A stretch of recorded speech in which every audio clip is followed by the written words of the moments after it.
ও মা, মা, ও মা। হ্যাঁ, কি হয়েছে নাকি?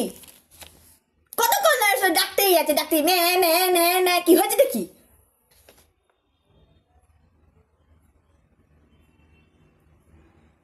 আমার চুলগুলো পুরো ফ্রিজ হয়ে গেছে আর ভিজে গেছে, চ্যাট চ্যাট করছে বড।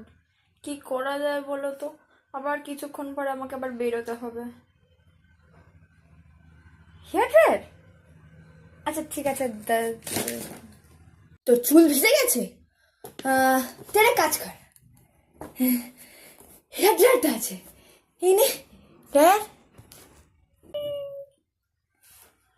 উফ বাবা, সারাদিন এত কাজকর্ম করে আর ভাল লাগে না মাগো, কোমর